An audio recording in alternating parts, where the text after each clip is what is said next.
Clickbait. Why are we so attracted to it? When it comes to YouTube videos, we know a clickbait thumbnail when we see one, but deep down we fool ourselves into thinking, what if this title isn't misleading? What if this thumbnail is telling the truth? Then we proceed to watch the video, then halfway through we realize, yeah, never mind, I just got clickbaited. But what is it about clickbait in general that attracts us? Well, let's get into it.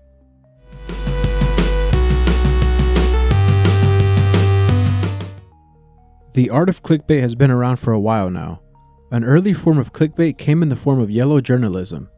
This term came from New York City in the late 1800s.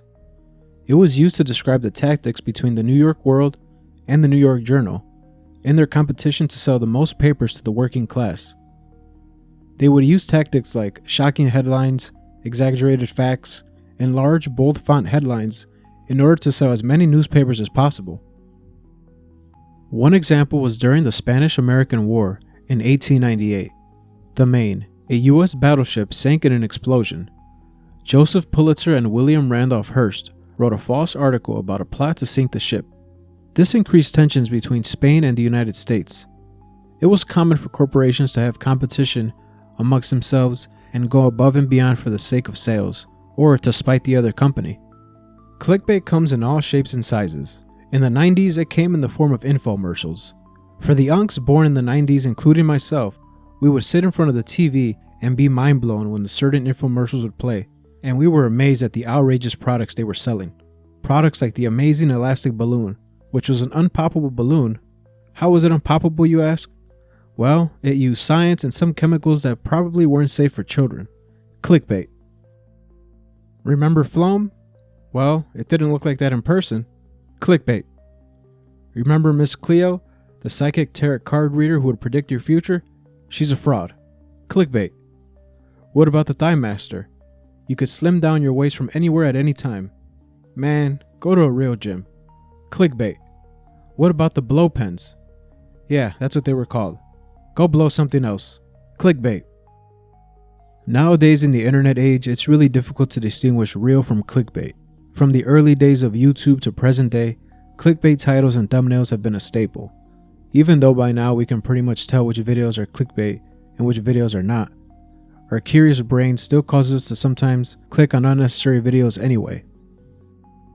Humans are curious by nature. We see a thumbnail that's appealing to the eye, then most likely we're going to click on it. Certain videos we shouldn't be watching. For example, violent videos like cartel videos or certain sexual videos, but we watch because our curiosity leads us. We are not the ones committing these sometimes illegal acts, so we think there's no harm in watching. The more we are exposed to this type of content, the more we become desensitized to this type of content. So if we are used to watching videos much worse on the internet, then what's the harm of clicking on a clickbait video on YouTube? And I think that's the point. Unfortunately, in the internet age, it's difficult, but at the same time not difficult, to make a career as a YouTuber or influencer. In order to drive views and clicks, sometimes us as creators need a reason for audiences to click on our videos, hence why we need clickbait thumbnails and titles. Us as creators take advantage of the curious brain from the audience, and knowing we are exposed to so much more on the other parts of the internet, we can use certain words and images to trigger that curiosity and hope that you will click on our videos no matter what. I'm not saying it's totally okay to play with the audience's intelligence and emotions, but it's difficult to make YouTube a full-time job.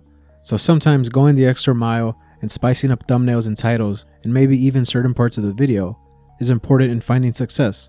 I mean, at the end of the day, the creators didn't invent the YouTube algorithm, we just have to play by their rules. Luckily for me and a lot of creators, we don't just sit around straight up lying to our viewers. Our videos are actually made with quality and care. I know there's some creators out there who made a career off lying and taking advantage of people just to make millions of dollars. I don't plan to do that. I want to build a proper foundation with my audience and build it up the right way to make sure the strong foundation can last a lifetime, God willing. Like I said earlier, clickbait can come in different forms. A notable example in recent times was the Honey scam. Honey was a browser extension that supplies you with coupons and deals when shopping online. Popular YouTubers like mrbeast, Marques Brownlee, etc. endorsed it. You would use the YouTuber's affiliate link when buying something online, but it turns out that Honey would sometimes replace the YouTuber's affiliate link with their own and instead of mrbeast getting the commission, it would be Honey getting it entirely. Now, that's not the only scummy part of Honey. When users would go to checkout and no coupons were found for whatever you were purchasing, Honey would still get 100% of the commission, and to top it off, Honey would work with companies and make sure they would withhold better coupons from shoppers and only show you certain ones to trick you into thinking there wasn't any better coupons out there. Honey was trying to play both sides of the field and ultimately got exposed. Hashtag clickbait. Now, is clickbait illegal? Unless it's straight up false advertising, then no. But YouTube claims that it's going to start cracking down on clickbait, specifically starting with clickbait when it comes to news and politics. They claim they will start to roll this out starting in India in the coming months. I'm glad YouTube is starting to come to its senses when it comes to stuff like this.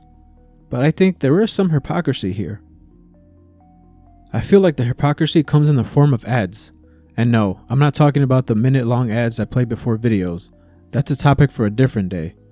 I'm talking specifically about the ads on the side when you're watching a video. I noticed some of these ads being displayed are clickbait themselves. Is YouTube aware of what's being advertised on certain videos? Certain videos targeted towards younger viewers are paired with sometimes questionable ads, encouraging them to visit their sites. Now, I know it's not YouTube's job to parent your kids, but I'm saying if YouTube is going to take clickbait more serious moving forward, then they should take a look at what's being advertised on their platform. By the way, I still love you, YouTube. Don't shadow ban my videos, please. What do you guys think about clickbait overall? Is it necessary? And if so, how far should it be taken? I would love to hear your thoughts in the comments below. And as always, thanks for watching.